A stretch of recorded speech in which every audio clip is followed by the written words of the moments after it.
Sehingga memang supply ini udah ada dari sisi UMKM, demand-nya juga udah ada dari sisi masyarakat. Tapi tetap ada tantangan untuk UMKM sendiri, gimana caranya bisa membangun bisnis yang lebih aman.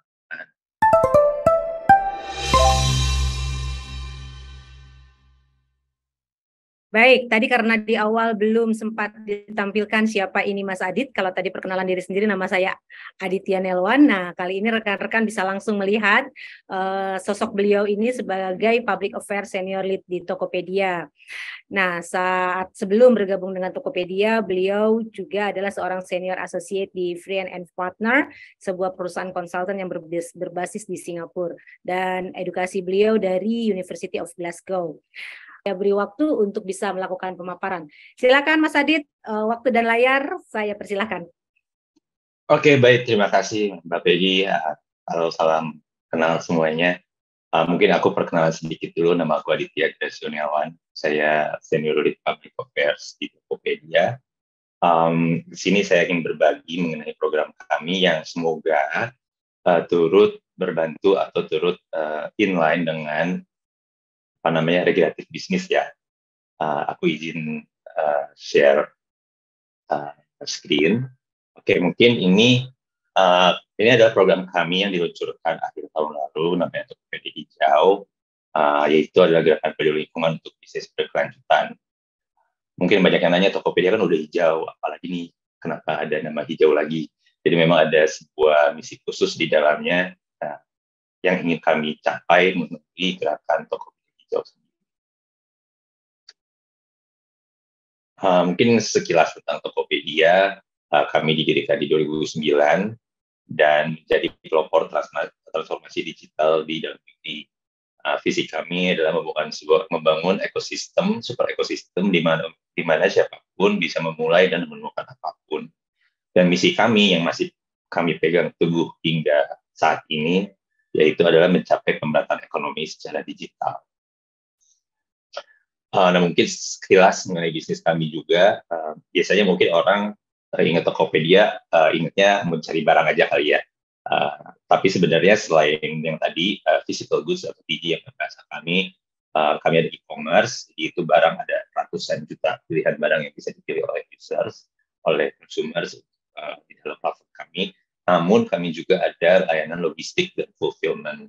Layanan logistik ini ditujukan untuk mempermudah bagi pembeli dan juga penjual dalam hal ini mayoritas UMKM untuk bisa mendapatkan atau bisa untuk user itu bisa mendapat barang dan untuk UMKM bisa menginginkan barangnya dengan harga yang kompetitif dan mempermudah.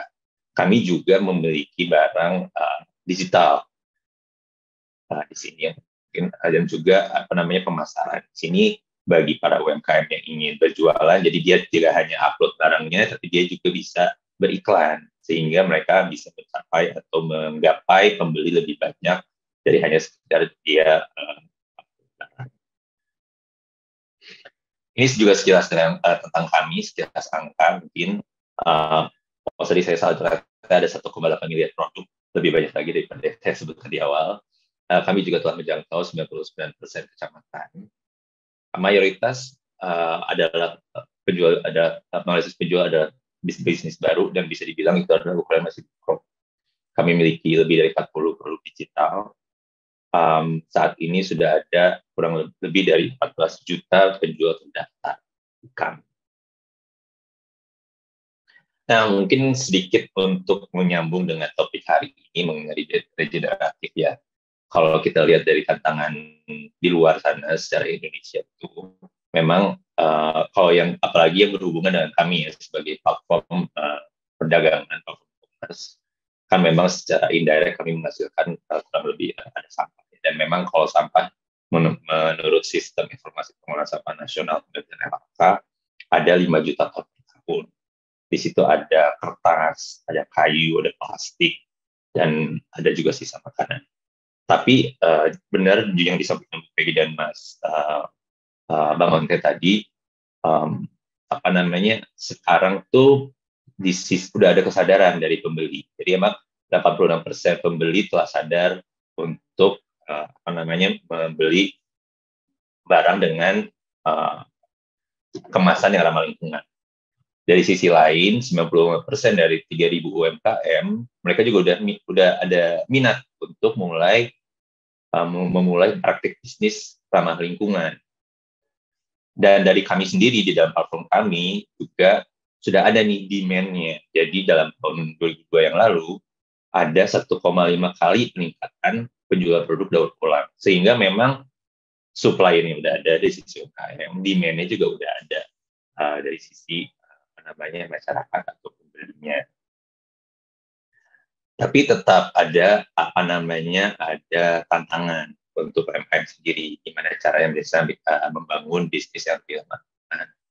Pertama, memang ketika memulai mereka kebingungan nih, mana nih yang kita harus jadikan acuan, apalagi kalau memang ukuran masih mikro ya.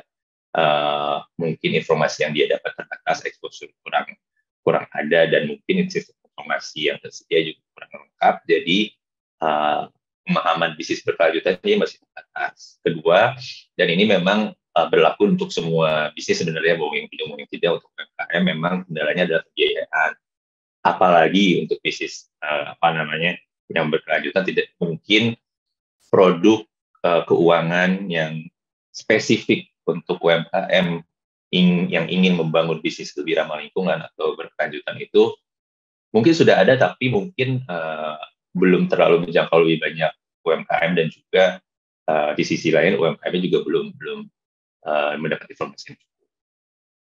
Kemudian ada aspek manajemen dan pasok yang masih lemah, dan ini memang harus diakui juga susah bagi UMKM yang ingin merubah, tadinya dia memakai bubble wrap waktu mau membungkus kiriman dagangan itu pada konsumer, tapi dia mencari penggantinya susah nih, apa ya yang bisa aku pakai gitu untuk mengganti bubble wrap tadi. Banyak alternatif, tapi juga mungkin ketersediaannya terbatas.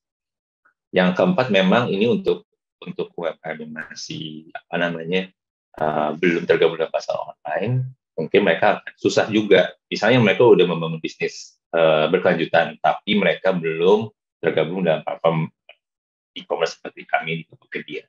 Mereka akan kesulitan juga tuh untuk menggapai pasar yang lebih luas.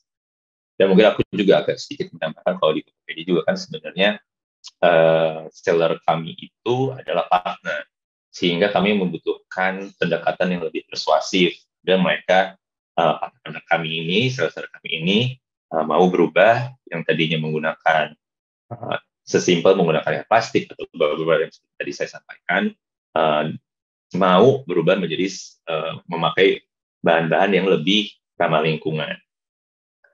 Dengan tantangan seperti ini, kami membuatlah namanya program atau inisiatif Tokopedia Hijau. Memang ini selain untuk men-tackle tantangan-tantangan tadi, kami juga ingin, karena kami bagian dari grup GoTo yang sudah berkomitmen ada 3 zeros, zero barriers, zero emission, dan zero waste. Kami ingin mendukung mencapai zero waste tadi atau nol sampah pada tahun 2030. Makanya kami memulai gerakan Tokopedia Hijau untuk menciptakan ekosistem bisnis berkelanjutan untuk memberikan dampak positif bagi semua partner kami yang dalam platform, baik itu user maupun juga UMKM atau seller kami. Aku mau kasih gambaran mengenai program Tokopedia Hijau kami ini. Jadi ini ada dua rangkaian. Yang pertama memang program edukasi. Di sini kami meluncurkan berbagai buku panduan. Kan yang tadi saya bilang di awal, memang salah satu tantangannya adalah tidak adanya panduan ya di UMKM untuk berubah. Jadi yang tadinya biasa dan mereka ingin berubah menjadi lebih lingkungan atau lebih ya. Di sini kami meluncurkan buku panduan, dan kami juga mengadakan serangkaian webinar tips and tricks gimana caranya untuk menjadi toko hijau atau pedagang hijau. Nah, selain itu juga kami menyediakan halaman khusus untuk mereka-mereka yang memang sudah masuk ke dalam kategori seller yang memang menerapkan prinsip hijau atau berkelanjutan. Bisa dilihat di sebelah kanan ini adalah kalau bahasa kami ada landing page, di mana semua produk dan semua dari pedagang-pedagang kami yang menggunakan lingkungan akan tersedia di sini. Di sini memang memudahkan dua pihak ya, memang memudahkan si UMKM sendiri dalam menjualkan produknya, dan ini juga memudahkan bagi user atau pembeli yang misalnya di halaman utama kan banyak itu barang-barangnya, dan mungkin dia harus mencari lebih getol lagi, misalnya ingin mencari barang-barang yang ramah lingkungan. Nah, dengan landing page ini memudahkan mereka untuk melakukan pencarian barang-barang memang ramah lingkungan tadi. Nah, rangkaian berikutnya adalah kami mengadakan program inkubasi bersama The Local Enablers. Jadi kami bersama mitra, kami berdayakan 30 pelaku usaha ramah lingkungan melalui program inkubasi dan pelatihan. Di sana kami melakukan berbagai kegiatan, jadi sosialisasi juga program-program yang panduan tadi. Selain itu juga kami mengadakan berbagai kegiatan untuk mendorong para pelaku usaha atau UMKM ini mulai berdagang barang-barang yang memang ramah lingkungan. Di sini kami memulai pada kuartal 4 tahun lalu untuk program-program inkubasi seller hijau ini. Ini ada berbagai fasenya ya. Jadi kami ada membuka program registrasi terbuka dengan syarat penjual adalah yang sudah berjalan 1 tahun dan memenuhi setidaknya 1 kriteria dari 3 kriteria yang kami tambahkan. Itu ada produknya ramah lingkungan, kemasannya ramah lingkungan, atau adanya usaha berkelanjutan. Kemudian ada seleksi juga dan pengumuman siapa yang penjual yang kriterianya sudah masuk dengan usaha berkelanjutan, dan kami nilai dan hingga mereka mendapatkan mendapatkan penilaian sendiri dan bisa mengikuti kelas intensif seller hijau. Nah, itu juga kami setelah itu kami juga mengadakan peluncuran Tokopedia hijau bersama Kemenko UKM dan di nasional dan lokal. Di sini kami mengundang seller yang juga sudah tergabung dalam Tokopedia hijau untuk berbagi pengalaman mereka, bagaimana kiat mereka dalam membangun usaha hijau tadi. Nah, ini yang tadi aku sebut soal kriteria seller hijau. Salah satunya jika mereka sudah memenuhi salah satu dari syarat ini, sehingga mereka sudah bisa dibilang menjadi seller hijau. Kenapa kami tidak mengenforce semuanya? Karena kan kami mencoba menurunkan barriers of entry ya, biar sesuai prinsip kami bisa pada dengan mulai aja dulu, biar orang juga mulai tergerak dan mencoba dulu masuk ke dalam untuk memulai bisnis seller hijau dengan setidaknya memenuhi 1 dari syarat-syarat yang dari kriteria. Nah, sejauh ini memang sudah ada 50 seller hijau yang tergabung dalam Tokopedia hijau, dan kami berkomitmen untuk terus menambah seller-seller di sini dan juga mengadakan program-program yang sehingga memberikan exposure kepada para seller hijau untuk dalam landing page kami, dan juga memudahkan bagi masyarakat untuk menemukan barang-barang yang memang sustainable dan berkelanjutan. Kira-kira itu aja dari saya, Bu Pedi. Kalau ada, kita bisa berdiskusi lebih lanjut misalnya ada pertanyaan di sesi. Terima kasih.